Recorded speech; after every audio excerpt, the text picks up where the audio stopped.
Hello friends, welcome to my channel. మనము పచ్చి బఠానీలతో వడలు ప్రిపేర్ చేద్దాము. దాని కొరకు ముందుగా ఒక మిక్సర్ జార్ తీసుకొని దానిలో 1.5 కప్పు బఠానీలు తీసుకోవాలి. ఇవి 1/2 కప్పు. అలాగే 4 గ్రీన్ చిల్లీస్ని తీసుకోవాలి. పచ్చిమిర్చి ఇలా చిన్నగా కట్ చేసి తీసుకోవాలి. 1.5 ఇంచ్ అల్లం తీసుకోవాలి. జింజర్, అలాగే 4 నుండి 5 గార్లిక్ క్లోవ్స్ తీసుకోవాలి. 1/2 టీ స్పూన్ జీలకర్ర తీసుకోవాలి. Cumin seeds. ఇప్పుడు వీటిని మెత్తటి పేస్ట్ లాగా మిక్సీకి పట్టాలి. ఈ విధంగా వస్తే సరిపోతుంది. అంటే మరీ మెత్తటి పేస్ట్ లాగా కాకుండా జస్ట్ ఇలా ఉంటే సరిపోతుంది, కొద్దిగా బరకగా. ఇప్పుడు దీనిపైన మూత పెట్టి పక్కకు పెడదాము. ఇప్పుడు మనము స్టవ్ ఆన్ చేసి స్టవ్ పైన ఒక కడాయి పెట్టుకోవాలి. ఇప్పుడు కడాయి వేడెక్కింది. ఇప్పుడు మనం దీనిలో 2 నుంచి 3 కప్స్ వాటర్ వేయాలి. అంటే 2 to 3 కప్స్ వాటర్ వేసుకోవాలి. ఇప్పుడు ఇదే వాటర్లో 1 టీ స్పూన్ సోంపు, 1 టీ స్పూన్ సాల్ట్ వేయాలి. ఇప్పుడు 1/2 టీ స్పూన్ పసుపు వేసి ఈ వాటర్ని మరిగించాలి. ఇప్పుడు ఈ వాటర్ మరిగాక మనము ప్రిపేర్ చేసి పెట్టిన గ్రీన్ పీస్ పేస్ట్ వేయాలి. నేను గ్రీన్ పీస్ పేస్ట్ వేసే వీడియో క్లిప్ మిస్ అయిందండి.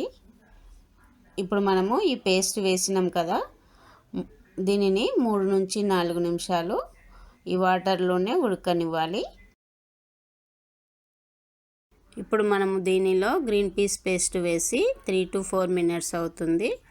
ఇప్పుడు 1.5 కప్పు రైస్ ఫ్లవర్ తీసుకొని దీనిలో వేసుకుంటూ అడగంటకుండా కలపాలి. అదేనండి, బియ్యం పిండి 1.5 కప్పు వేయాలి.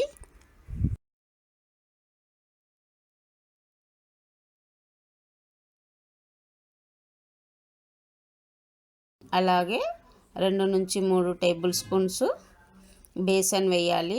అదేనండి, శనగపిండి. ఇప్పుడు మనం దీనిని అడగంటకుండా కలుపుతూ 3 నుంచి 4 నిమిషాలు ఇలాగే ఉడకనివ్వాలి.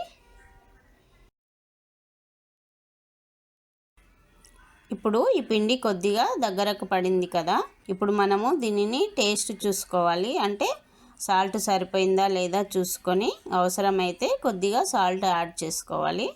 నేను ఆల్రెడీ 1 టీ స్పూన్ సాల్ట్ వేసిన వాటర్ మరిగించేటప్పుడు. ఇప్పుడు ఇంకొక 1/2 టీ స్పూన్ సాల్ట్ వేస్తున్నా.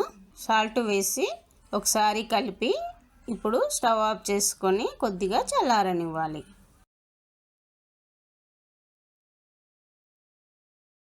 ఇప్పుడు ఇది కొద్దిగా చల్లారింది. అంటే మన చేతితో పట్టుకునే వీలైనంతగా చల్లారాలి. ఇది చల్లారిన తర్వాత కొద్దిగా పుదీనా కానీ కొత్తిమీర తరుగు కానీ వేసుకోవాలి. అలాగే 1 టీ స్పూన్ చిల్లీ ఫ్లేక్స్ వేసుకుంటున్నా నేను. ఇంకా ఇందులో మనం ఆనియన్స్ ఇవన్నీ వేయాల్సిన అవసరం లేదు. మీకు ఇష్టం ఉంటే ఆనియన్స్ సన్నగా కట్ చేసి వేసుకోండి, లేకుంటే అవసరం లేదు. నేనైతే ఏం వేయట్లేదు. ఇప్పుడు మొత్తం కలిసేటట్టు కలపాలి. ఇప్పుడు మనకు దీనిలో వాటర్ ఏం పట్టవు. మీరు ప్రిపేర్ చేసినప్పుడు కొద్దిగా గట్టిగా అనిపిస్తే కొన్ని వాటర్ యాడ్ చేసుకుంటూ కలపండి.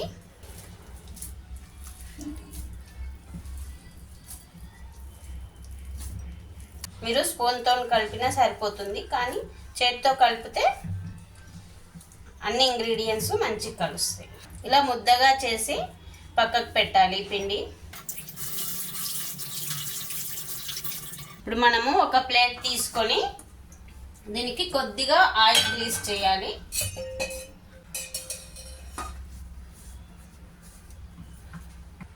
అలాగే మన చేతులకు కూడా కొద్దిగా గ్రీస్ చేయాలి.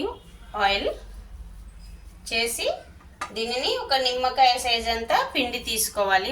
మనం కలిపి పెట్టిన పిండి ఉంది కదా, ఇంత తీసుకొని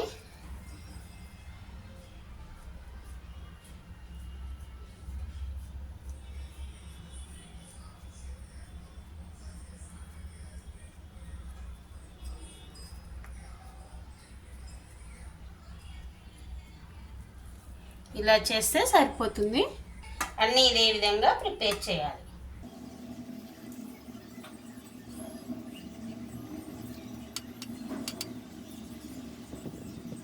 ఇలా మనం డైరెక్ట్ చేసుకుంటూ డీప్ ఫ్రై చేయొచ్చు. నేను జస్ట్ మీకు చూపించడానికి ముందు చేసి చూపిస్తున్నా.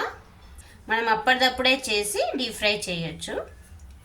కొద్దిగా వేళ్ళకి వాటర్ అద్దుకున్నా సరిపోతుంది, లేదా ఆయిల్ అద్దుకున్నా సరిపోతుంది, మీ ఇష్టం. ఇప్పుడు మనం వీటిని డీప్ ఫ్రై చేద్దాం. ఇప్పుడు ఆయిల్ వేడెక్కింది. మనం ప్రిపేర్ చేసిన వీటిని డీప్ ఫ్రై చేద్దాము. అంటే ఆయిల్ మరీ ఎక్కువ వేడెక్కొద్దు, మీడియంగా వేడెక్కాలి.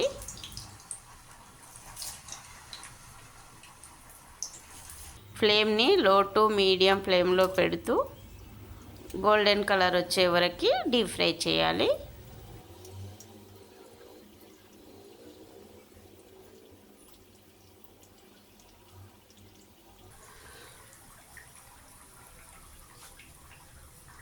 ఈ కలర్ వచ్చే వరకు డీప్ ఫ్రై చేసిన తర్వాత వీటిని తీసి వేరే ప్లేట్లోకి వేసుకోవాలి.